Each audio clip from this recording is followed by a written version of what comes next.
Act would do is it would allow undocumented students to have access to the tuition assistance program if you came here before the age of 15 and currently be under the age of 35. If you have resided in New York or United States for 2 years, and if you graduate with a high school diploma or a GED. Once you qualify, you will have access to TAP once you're actually in college. Currently, right now, the bill, we need 76 votes for it to pass in June. Right now, we're at 54 in the Assembly. In the Senate, we need 50, and right now we're at 24. I'm sorry, we need 30. Right now, we're at 24. Right? We need 32. We need 32, and right now we're at 24. So that's where the bill is now.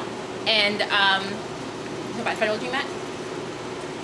Okay, so the Federal Dream Act, when it was first introduced in 2001, it required that you be under the age of 15 when you entered, and be under the age of 15 when you entered the United States, and currently be under the age of 30 to qualify. You also have to reside in the United States for at least 5 years, obtain a high school diploma or a GED, and have good moral conduct. Yeah. I pay every year. They take money out my check. I do work, you know, not legally, as you would say, but they still take taxes out of me. I still pay my taxes. I still go, you know, before April to put it in because I want to be a good citizen, right? Probably not in a formal way that we understand how we pay taxes, but the way that every time we go into a store and purchase something, every aspect of our daily existence is paying taxes to the country that we live in, which also speaks to like sort of like belonging to this country because you don't pay taxes, because you don't contribute to the economy of this country, which is completely false. Undocumented people constantly are contributing to the economy through the informal sector and also by paying taxes in many different ways. New York undocumented people pay $662.4 million to New York State alone. And then you have the audacity of people telling you that you don't pay any taxes and you don't contribute to the society. I wasn't aware that I was committing a crime based on the law. I had no idea. But yeah, I'm being labeled as a criminal. So these are little things that, you know, people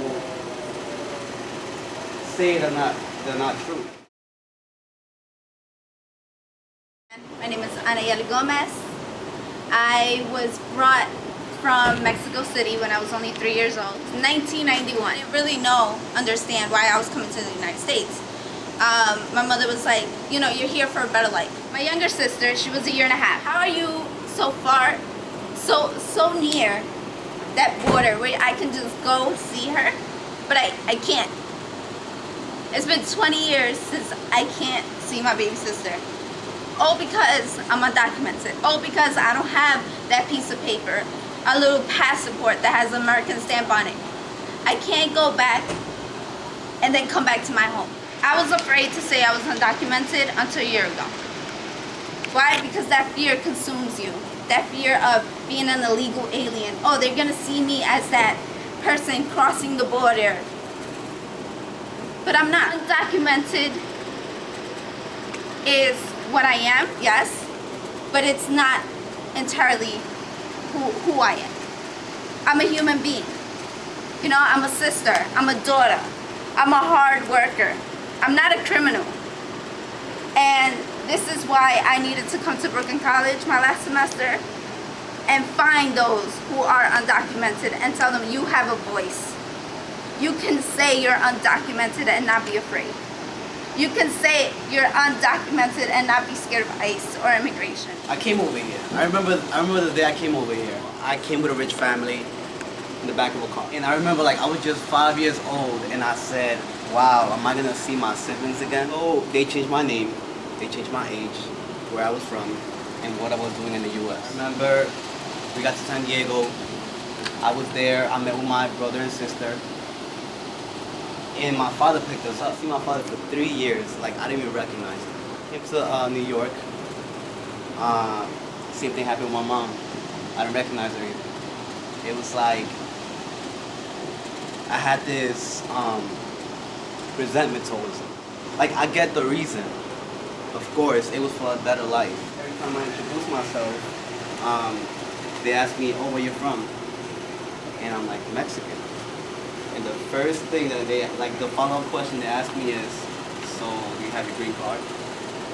And I remember, like, probably 3-4 years ago, I would say I did, because I felt ashamed of being undocumented. I would lie. I would be like, yeah, I have it, or yeah, it's on its way. But it's like now I've learned that this is my reality. Like What to understand is that this dream or this fabricated image of what a dream is constantly stifled.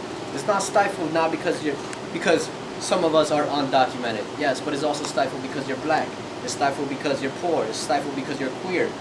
I want everybody in this room to understand that this is not one struggle. Our struggle, the struggle of the undocumented youth and our undocumented parents, is the struggle of everybody. Is the struggle of everybody that belongs to the oppressed class. Is a struggle that is constantly moving forward. And I strongly believe that we need to rid ourselves of these divisionary lines which are constantly separating us. All right? I don't want you to see me as undocumented, as a male. I want you to see me as a human, as a person who occupies physical space in this country. And because of it, I am a citizen. And because of it, I am part of this country. And because of it, Anayeli is part of this country. And because of it, Cesar is part of this country. And even though our dreams are constantly stifled, I want you to understand this is our struggle.